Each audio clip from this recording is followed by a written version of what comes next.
Trump continued trying to work to overturn the election by getting Mike Pence to abandon his oath of office as vice president and assert the unilateral power to reject electoral votes.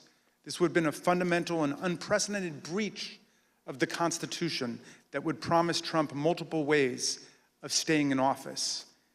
Meanwhile, in the middle ring, members of domestic violent extremist groups created an alliance, both online and in person, to coordinate a massive effort to storm, invade, and occupy the Capitol. By placing a target on the joint session of Congress, Trump had mobilized these groups around a common goal, emboldening them, strengthening their working relationships, and helping build their numbers.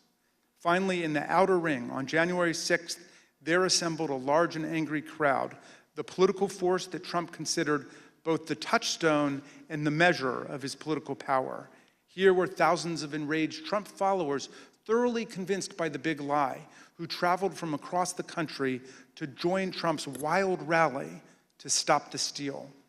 With the proper incitement by political leaders and the proper instigation from the extremists, many members of this crowd could be led to storm the Capitol, confront the vice president in Congress, and try to overturn the 2020 election result. All of these efforts would converge and explode on January the 6th. Mr. Chairman, as you know better than any other member of this committee from the wrenching struggle for voting rights in your beloved Mississippi, the problem of politicians whipping up mob violence to destroy fair elections is the oldest domestic enemy of constitutional democracy in America. Abraham Lincoln knew it too. In 1837, a racist mob in Alton, Illinois, broke into the offices of an abolitionist newspaper and killed its editor, Elijah Lovejoy. Lincoln wrote a speech in which he said that no transatlantic military giant could ever crush us as a nation, even with all of the fortunes in the world.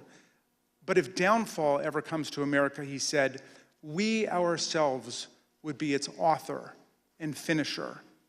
If racist mobs are encouraged by politicians to rampage and terrorize, Lincoln said, they will violate the rights of other citizens and quickly destroy the bonds of social trust necessary for democracy to work. Mobs and demagogues will put us on a path to political tyranny, Lincoln said.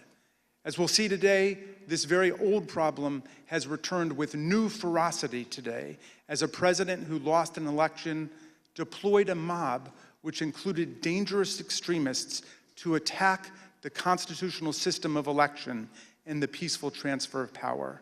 And as we'll see, the creation of the internet and social media has given today's tyrants tools of propaganda and disinformation that yesterday's despots could only have dreamed of. I yield back to the gentle lady from Florida, Ms. Murphy. Article 2 of the United States Constitution establishes the Electoral College. Each state's laws provide that electors are to be chosen by a popular vote. And on December 14th, 2020, electors met in all 50 states and the District of Columbia to cast their votes. Joseph Biden won by a margin of 306 to 232. The election was over. Mr. Biden was the president-elect.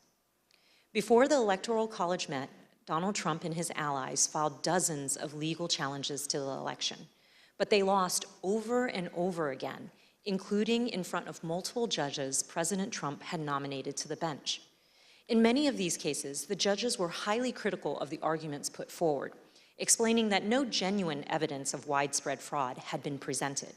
For example, a federal judge in Pennsylvania said, "This court has been presented with strained legal arguments without merit and speculative accusations unsupported by evidence. In the United States of America, this cannot justify the disenfranchisement of a single voter, let alone all the voters of its 6th most populated state." On December 15th, after the Electoral College certified the outcome, the Republican Majority Leader in the Senate acknowledged Mr. Biden's victory. Yesterday, electors met in all 50 states. So as of this morning, our country has officially a president-elect and a vice president-elect. Many millions of us had hoped the presidential election would yield a different result. But our system of government has processes to determine who will be sworn in on January the 20th. The Electoral College has spoken. So today I want to congratulate President-elect Joe Biden.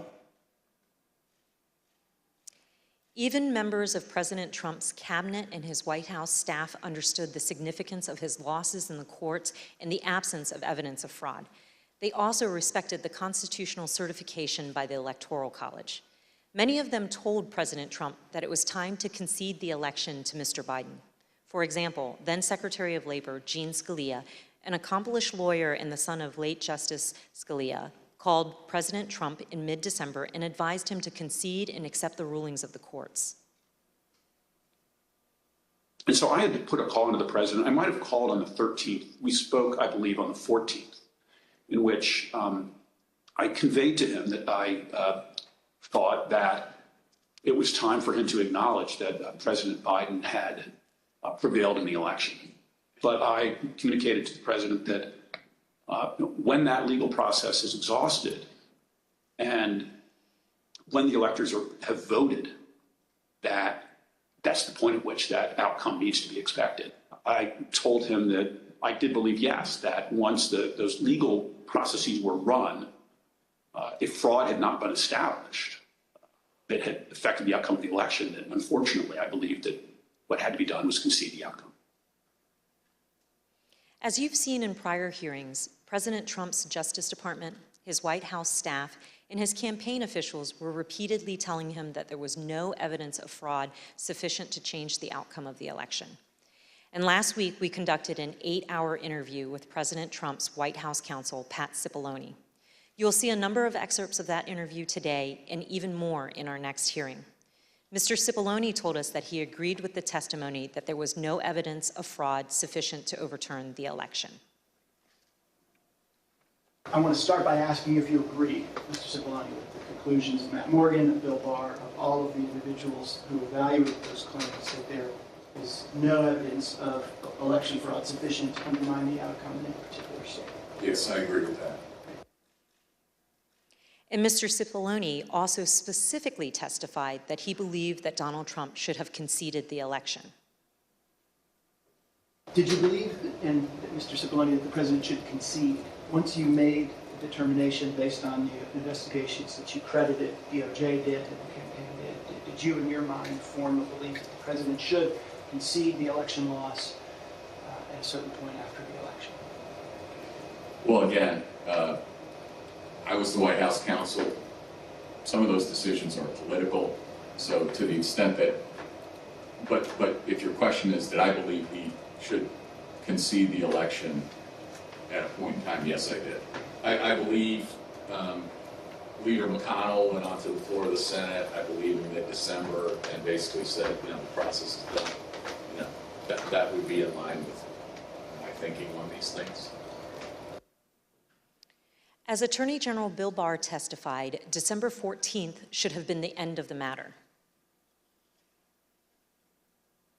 December 14th was the day that the states certified their votes and sent them to Congress. And in my view, that was the end of the matter. I didn't see, I thought that this would lead inexorably to a new administration.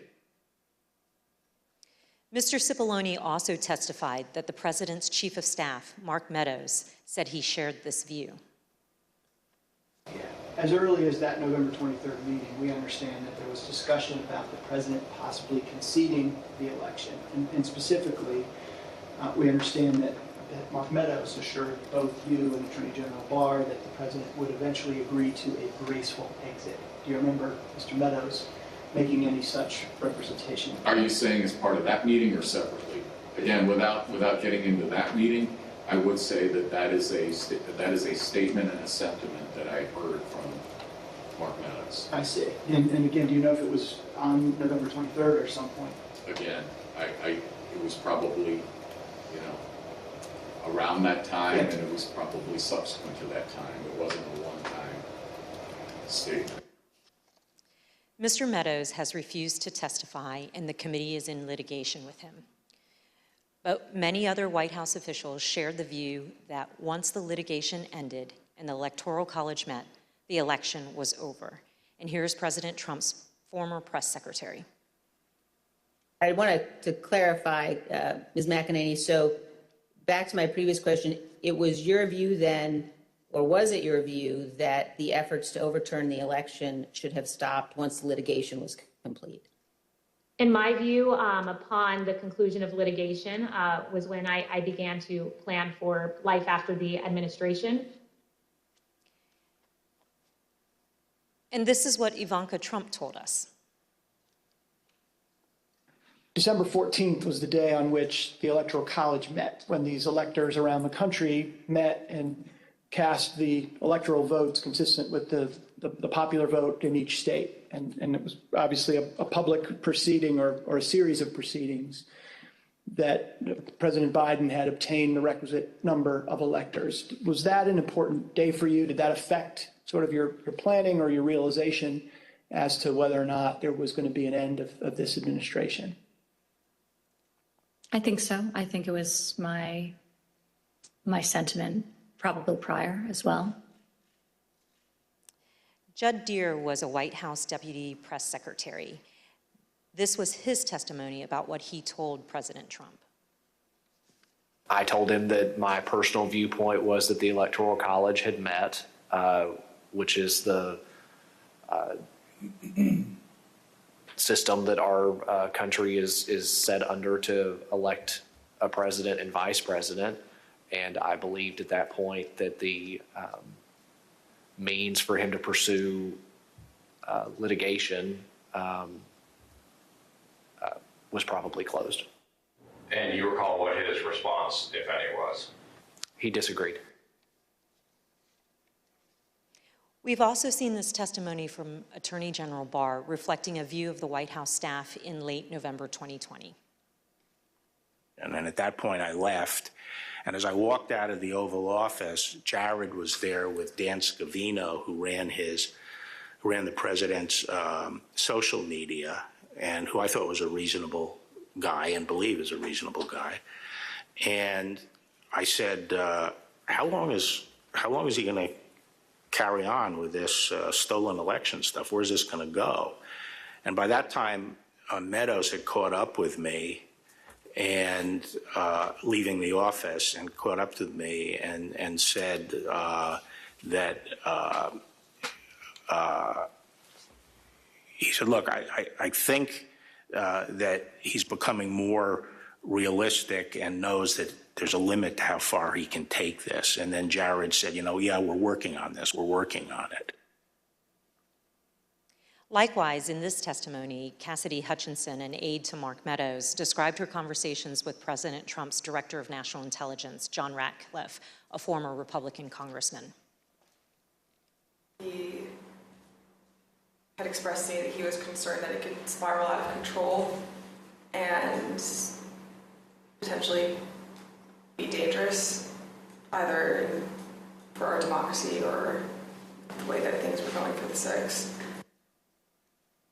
Of course, underlying all of this is the fundamental principle that the President of the United States cannot simply disregard the rulings of state and federal courts, which are empowered to address specific election-related claims. The President cannot simply pretend that the courts had not ruled.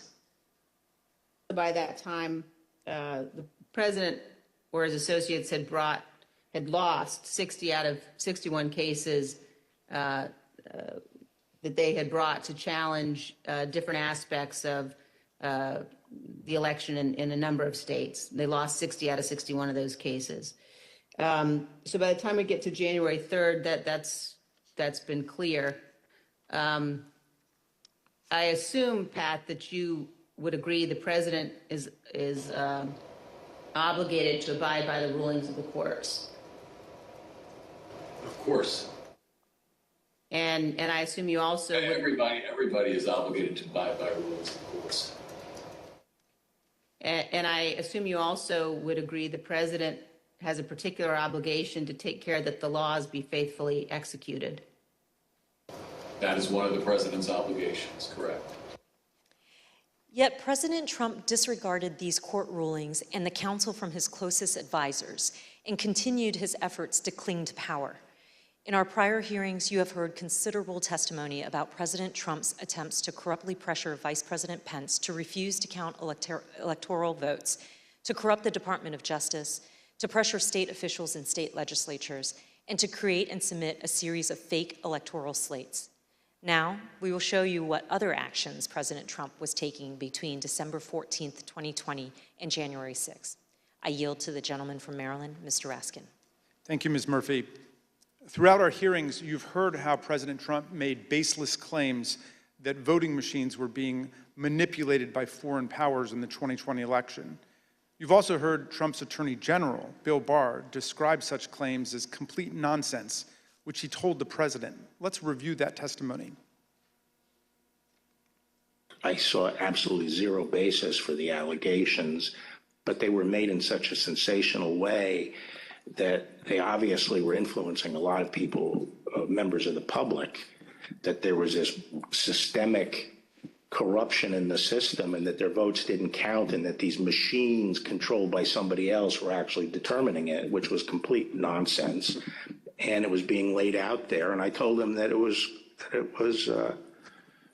crazy stuff, and they were wasting their time on that, and it was doing a grave disservice to the country. We've learned that President Trump's White House counsel agreed with the Department of Justice about this. Attorney General Barr made a public announcement on December 1st, less than a month after the election, that he had seen no suspended fraud sufficient. But fair to say that by December 1st, you had reached the same conclusion? It's fair to say that I agree with Attorney General Barr's conclusion on December 1st. Yes, I did, and I supported that conclusion.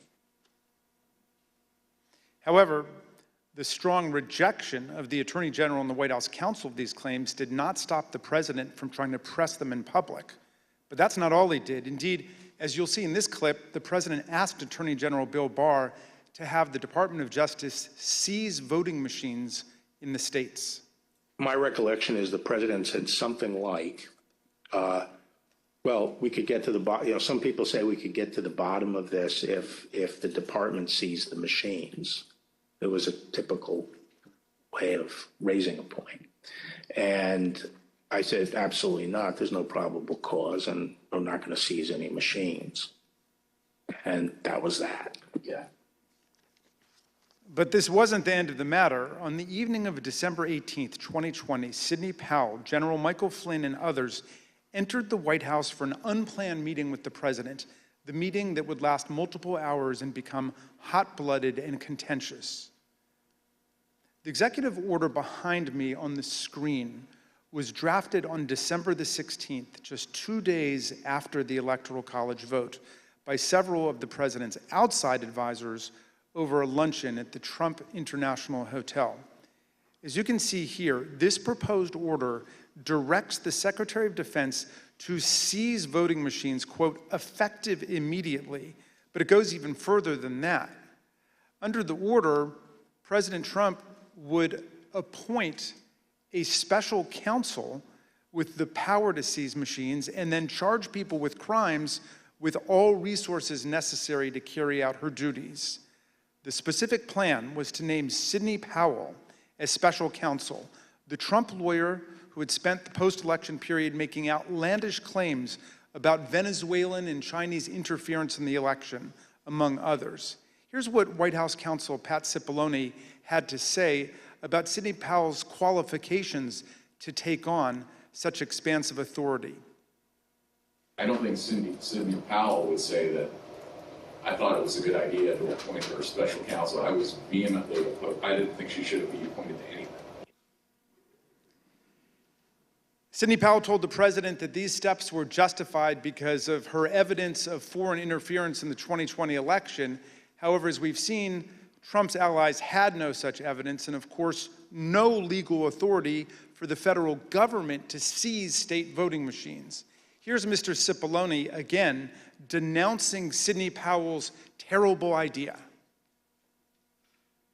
There was a real question in my mind and a real concern, particularly after the Attorney General had reached a conclusion that there wasn't sufficient election fraud to change the outcome of the election, when other people kept suggesting that there was, the answer is, what is it?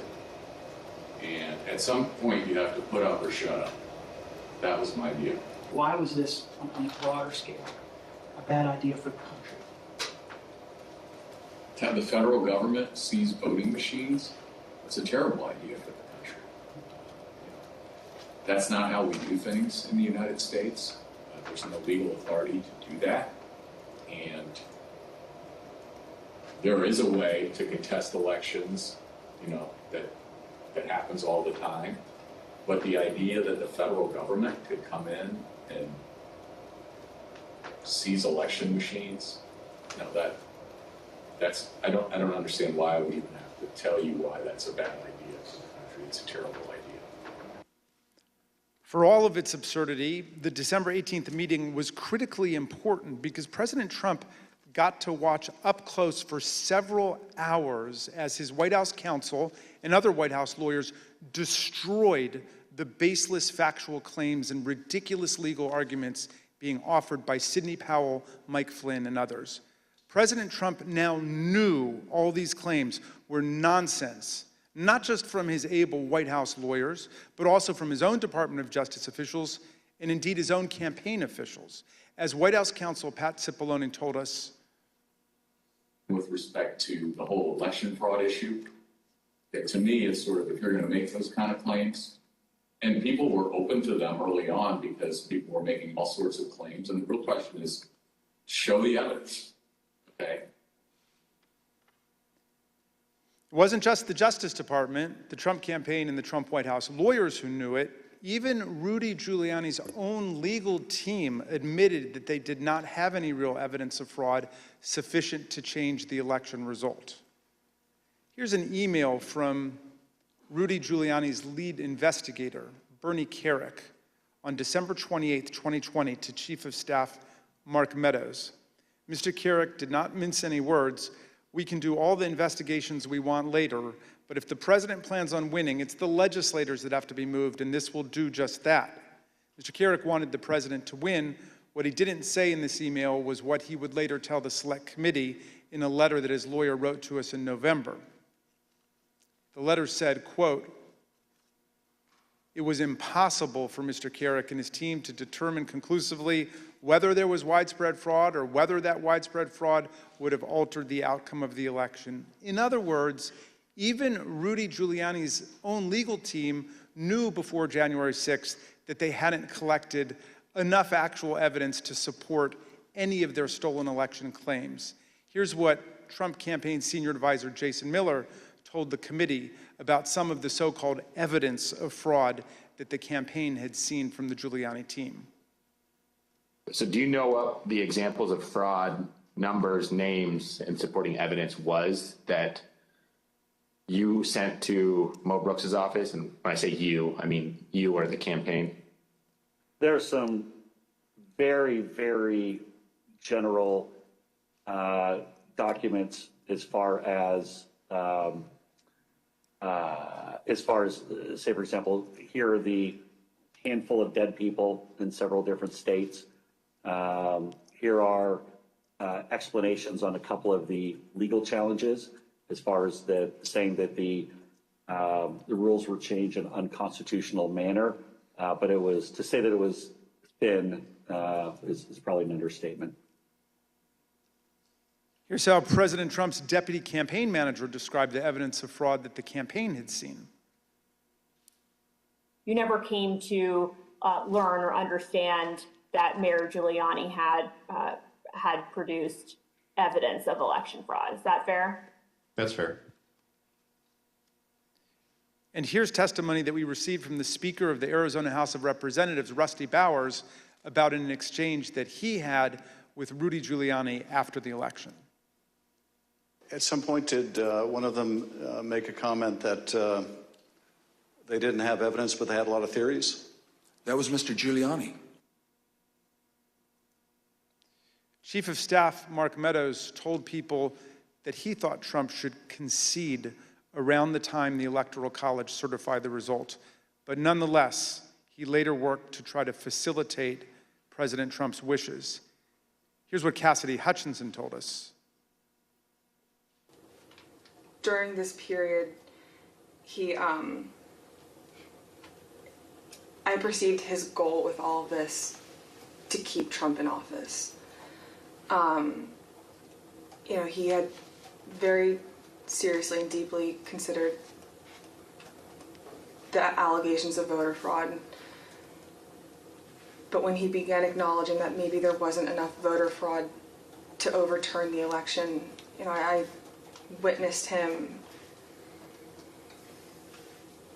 start to explore potential constitutional loopholes more extensively, which I then connected with John Eastman's theories. The startling conclusion is this: even an agreed upon complete lack of evidence could not stop President Trump, Mark Meadows, and their allies from trying to overturn the results of a free and fair election. So let's return to that meeting at the White House on the evening of December 18. That night, a group showed up at the White House, including Sidney Powell, retired Lieutenant General Michael Flynn, and former Overstock.com CEO Patrick Byrne.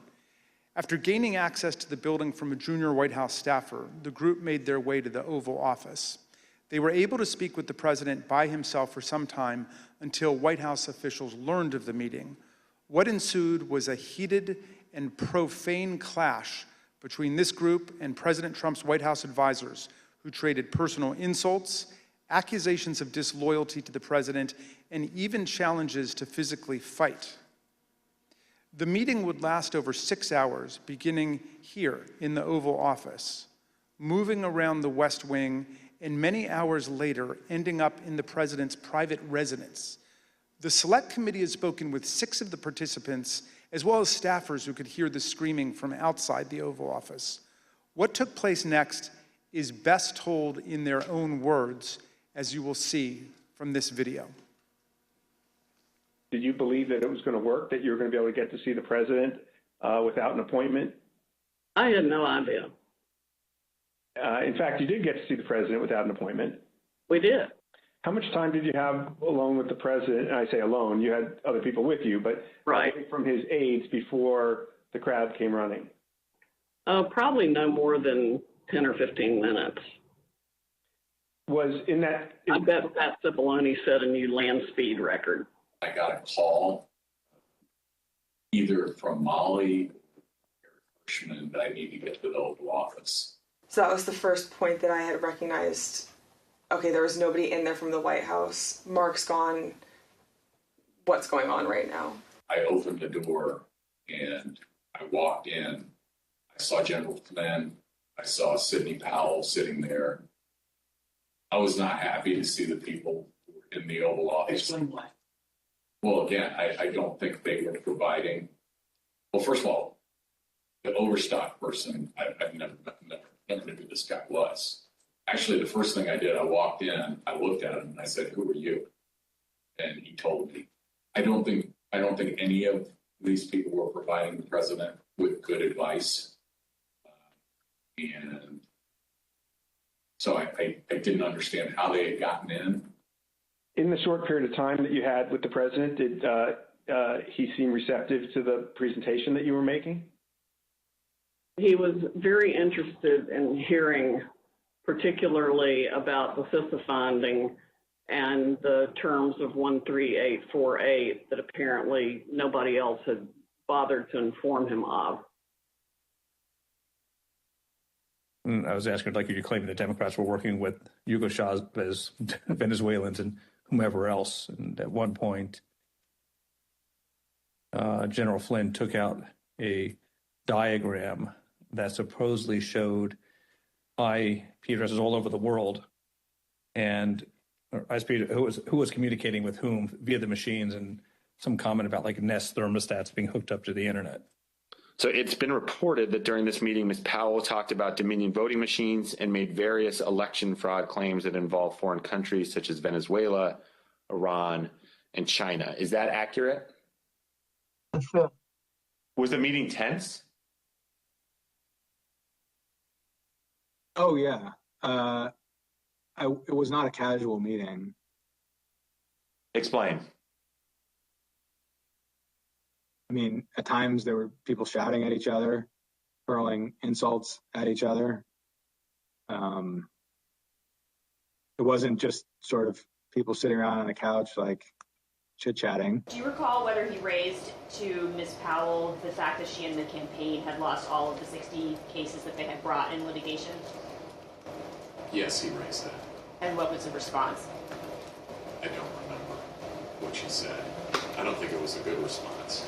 Cipollone and Hirschman and whoever the other guy was showed nothing but contempt and disdain of the president. Yeah, I remember the three of them were really sort of forcefully attacking me verbally. Derek, and we were pushing back, and we were asking one simple question as a general matter. Where is the evidence? So, what response did you get when you asked Ms. Powell and her colleagues, where's the a variety of responses based on my current recollection, including, can't believe you would say something like, things like this, like, what do you mean, where's the evidence? You should know, and things like that, or, a disregard, I would say, a general disregard for the importance of actually backing up what you say with facts. And, then there was discussion of, well, we don't have it now, but we will have it or whatever. I mean, if it had been me sitting in his chair, I would have fired all of them that night and had them escorted out of the building. But Derek and I both challenged what she was saying. And she says, well, the judges are corrupt. And I was like, everyone? Every single case that you've done in the country you guys lost, every one of them is corrupt, even the ones we appointed? And I'm being nice. I was much more harsh to her. So one of the other things that's been reported that was said during this meeting was that President Trump told White House lawyers, Mr. Hirschman and Mr. Cipollone, that they weren't offering him any solutions, but Ms. Powell and others were. So why not try what Ms. Powell and others were proposing? Do you remember anything along those lines being said by President Trump? I do. That sounds right. I think that it got to the point where the screaming was completely out there. I mean, you got people walk in, it was late at night, it had been a long day, and what they were proposing, I thought was nuts. I'm gonna categorically describe it as, you guys are not tough enough. Or maybe I put it another way, you're a bunch of pussies. Excuse the expression, but I'm almost certain the word was used. Flynn screamed at me that I was a quitter and everything, kept on standing up and turning around and screaming at me. And then at a certain point I had it with him. So I yelled back. Either come over or sit your effing ass back down. The president and the White House team went upstairs to the residence, but to the public part of the residence, the big parlor where you can have meetings in the conference room. Oval. They call it the yellow oval? Yes, exactly, the yellow Oval Office. I always called it the upper. And I'm not exactly sure where the Sydney group went. I think maybe the Roosevelt room. And I stayed in the cabinet room, which is kind of cool. I really like that. All by myself. At the end of the day, we landed where we started the meeting, at least from a structural standpoint, which was Sidney Powell was fighting, Mike Flynn was fighting. They were looking for avenues that would result in President Trump remaining President Trump for a second term. The meeting finally ended after midnight. Here are text messages sent by Cassidy Hutchinson during and after the meeting. As you can see, Ms. Hutchinson reported that the meeting in the West Wing was unhinged. The meeting finally broke up after midnight during the early morning of December 19. Cassidy Hutchinson captured the moment of Mark Meadows escorting Rudy Giuliani off the White House grounds to, quote, make sure he didn't wander back into the mansion. Certain accounts of this meeting indicate that President Trump actually granted Ms. Powell's security clearance and appointed her to a somewhat ill-defined position of special counsel. He asked Pat Cipollone if he had the authority to name me special counsel, and he said yes. And then he asked him if he had the authority to give me whatever security clearance I needed, and Pat Cipollone said yes. And then the president said, okay, I'm naming her that, and I'm giving her security clearance. And then shortly before we left, and it totally blew up, was when Cipollone and/or Hirschman and whoever the other young man was said, you can name her whatever you want to name her, and no one's going to pay any attention to it. How did he respond? How did the president respond to that? Something like, you see what I deal with this all the time. Over the ensuing days, no further steps were taken to appoint Sidney Powell, but there is some ambiguity about what the president actually said and did during the meeting. Here is how Pat Cipollone described it. I don't know what her understanding of whether she had been appointed, what she had been appointed to. Okay. In my view, she hadn't been appointed to anything and ultimately wasn't appointed to anything because there had to be other steps taken. So that was my view when I left the meeting, but she may have a different view and others may have a different view and the president may have a different view. Were any steps taken, including the president himself telling her she'd been appointed? Again, I'm not going to get into what the president said in the meeting. My recollection is you're not appointed till steps are taken to get the paperwork done. And when I left the meeting, okay, I guess what I'm trying to say is I'm not going to get into what the president said or said he wanted. Mr. Cipollone, when the matter continued to flare up over the next several days, was it your understanding that Sidney Powell was still seeking an appointment or that she was asserting that she had been appointed by the president at the December 18 meeting? Now that you mentioned it, probably both.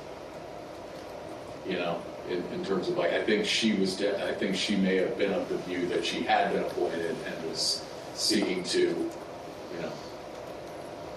get that done, and that she should be appointed. As you listen to these clips, remember that Ms. Powell, the person who President Trump tried to make special counsel, was ultimately sanctioned by a federal court and sued by Dominion Voting Systems for defamation. In her own defense to that lawsuit, Sidney Powell argued that, quote, no reasonable person would conclude that the statements were truly statements of fact.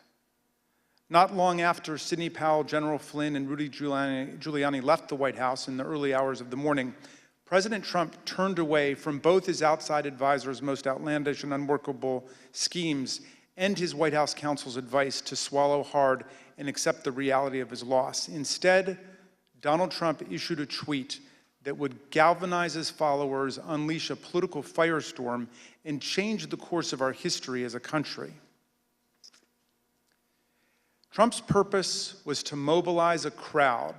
And how do you mobilize a crowd in 2020? With millions of followers on Twitter, President Trump knew exactly how to do it. At 1:42 a.m. on December 19, 2020, shortly after the last participants left the unhinged meeting, Trump sent out the tweet with his explosive invitation. Trump repeated his big lie and claimed it was, quote, statistically impossible to have lost the 2020 election before calling for a big protest in D.C. on January 6th.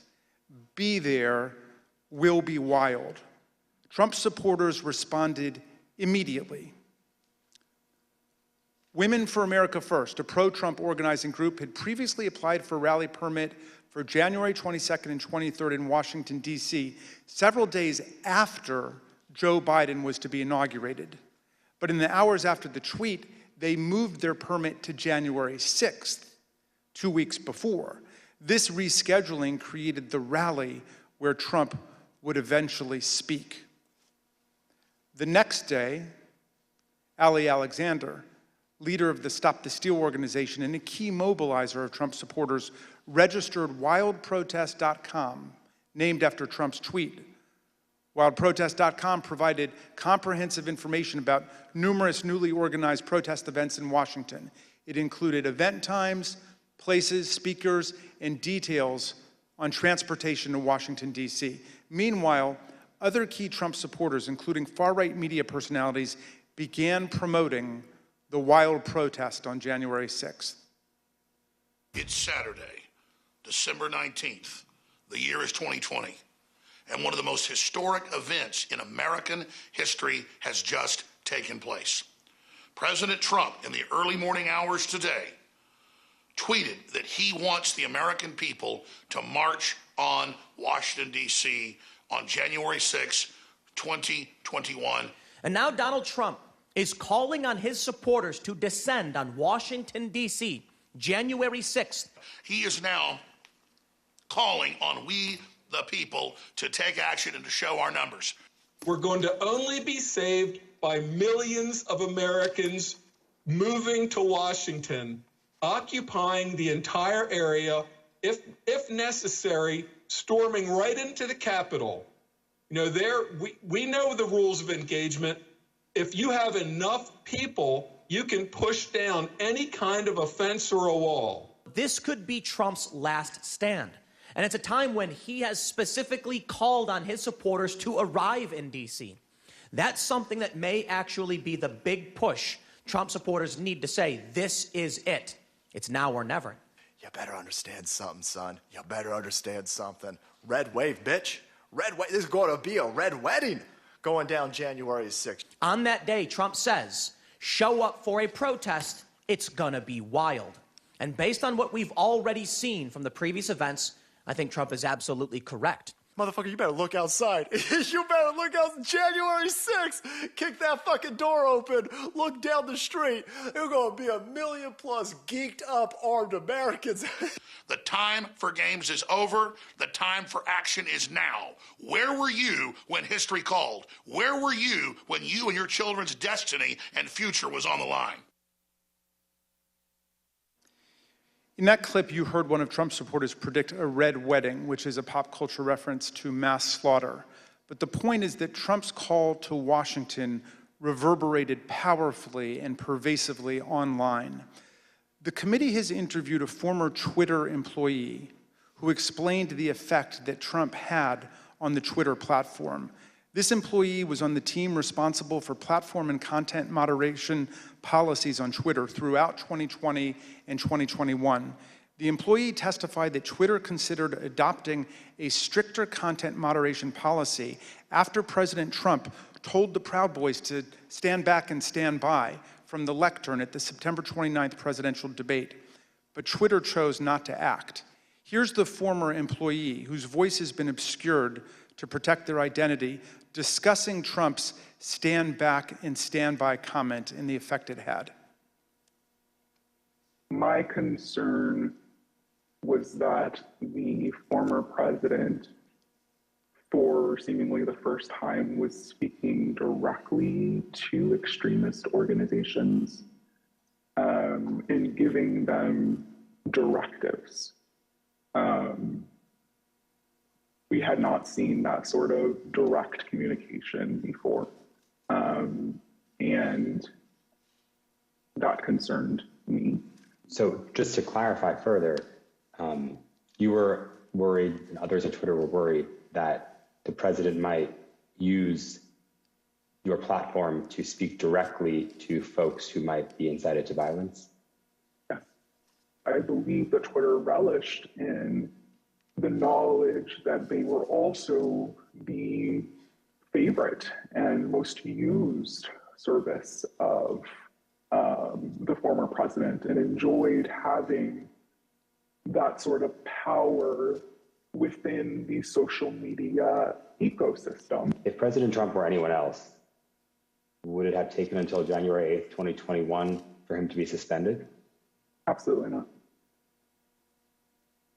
if the former President Donald Trump were any other user on Twitter, he would have been permanently suspended a very long time ago. Despite these grave concerns, Trump remained on the platform completely unchecked. Then came the December 19 tweet and everything it inspired. Indeed, it felt as if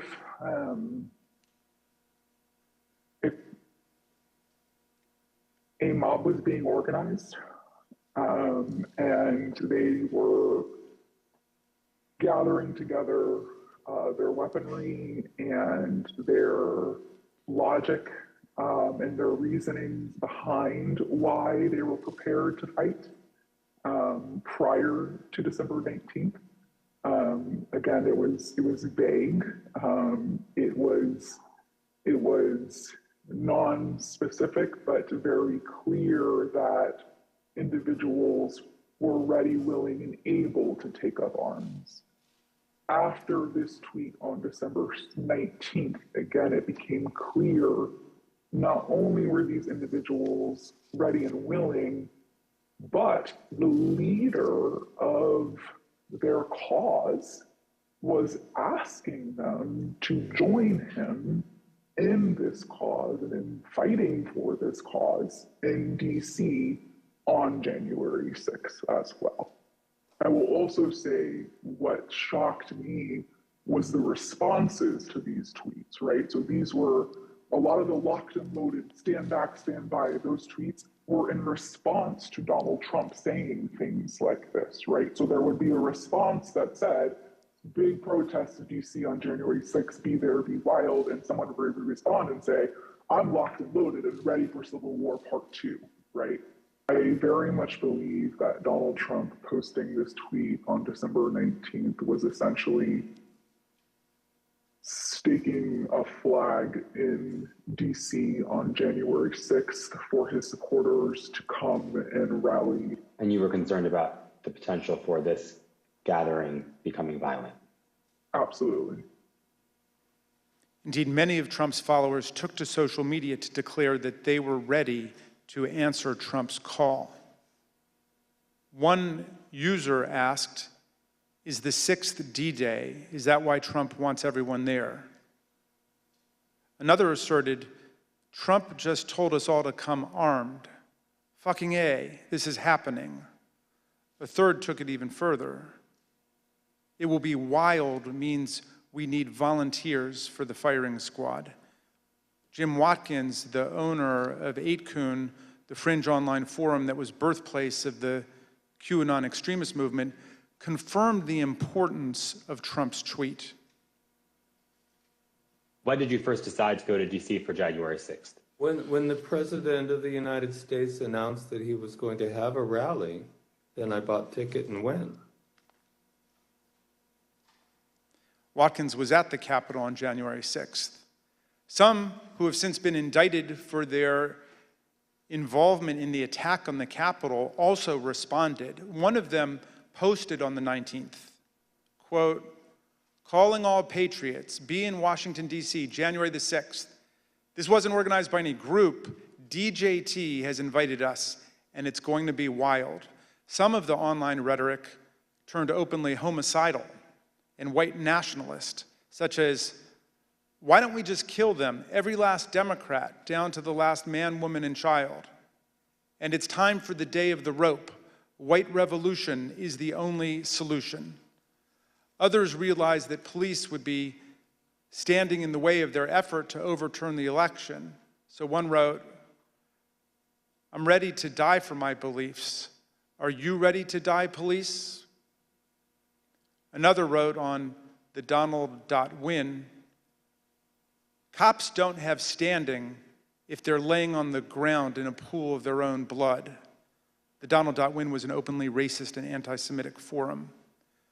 The Select Committee deposed that site's founder, Jody Williams. He confirmed how the president's tweet created a laser-like focus on the date of January the 6th. People have been talking about going to D.C. as soon as the election was over.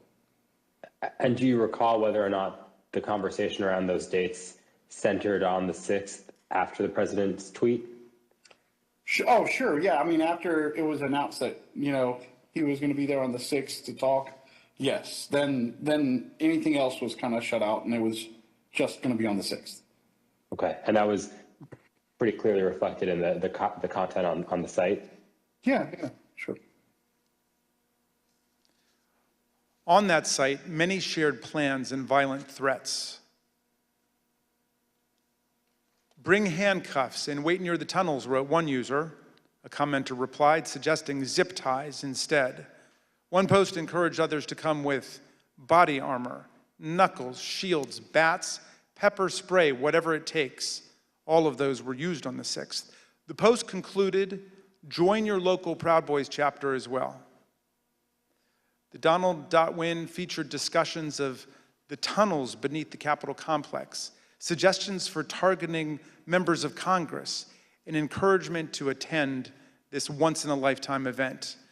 While Trump supporters grew more aggressive online, he continued to rile up his base on Twitter. He said there was overwhelming evidence that the election was the biggest scam in our nation's history. As you can see, the president continued to boost the event, tweeting about it more than a dozen times in the lead up to January the 6th. Mr. Chairman, I reserve. The chair requests that those in the hearing room remain seated until the Capitol Police have escorted members from the room. Pursuant to the order of the committee of today, the chair declares the committee in recess for a period of approximately 10 minutes.